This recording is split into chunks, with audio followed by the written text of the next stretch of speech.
जरूर आत्मनिरीक्षण करेंगे कि 10 साल में उन्होंने जो किया, अपने संसदीय क्षेत्र में भी 100 लोगों को पूछ ले, किसी को याद नहीं होगा, किसी को नाम भी पता नहीं होगा जिन्होंने इतना हुड़दंग हो हल्ला किया होगा। लेकिन विरोध का स्वर तीखा क्यों ना हो, आलोचना तीखी से तीखी क्यों ना हो, लेकिन जिसने सदन में उत्तम विचारों से सदन को लाभान्वित किया होगा, उनको बहुत बड़ा वर्ग आज भी याद करता होगा। आने वाले दिनों में भी जब सदन की चर्चाएं कोई देखेगा तो उनका एक एक शब्द इतिहास की तवारीख बनकर के उजागर होगा। और इसलिए जिन्होंने भले विरोध का किया होगा, लेकिन बुद्धि प्रतिभा का दर्शन कराया होगा, देश के सामान्य मानवी के हितों का कंसर्न दिखाया होगा,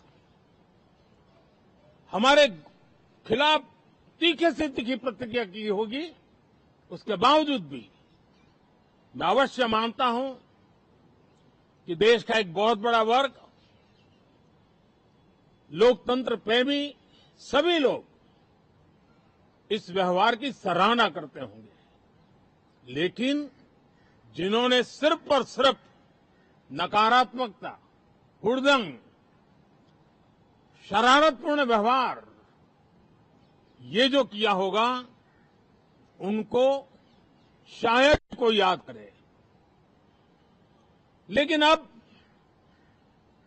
ये बजट सत्र अवसर है, पश्चाताप का भी अवसर है, कुछ अच्छे फुटप्रिंट छोड़ने का भी अवसर है।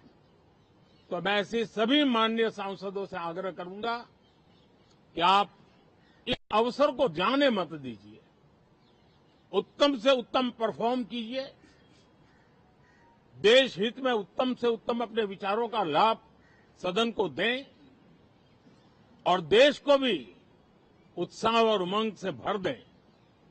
मुझे विश्वास है, आप तो जानते ही हैं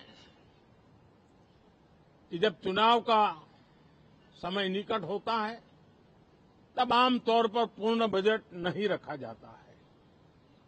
हम भी उसी परंपरा का निर्वाह करते हुए पूर्ण बजट नई सरकार बनने के बाद आपके समक्ष लेकर के आएंगे। इस बार एक दिशा निर्देशक बातें लेकर के देश की वित्त मंत्री निर्मला जी हम सबके सामने कल अपना बजट पेश करने वाली है। साथियों, मुझे विश्वास है कि देश नित्य प्रगति की नई नई ऊंचाइयों को पार करता हुआ आगे बढ़ रहा है। सर्वस्पर्शी विकास हो रहा है, सर्वांगीण विकास हो रहा है, सर्वसमावेशक विकास हो रहा है।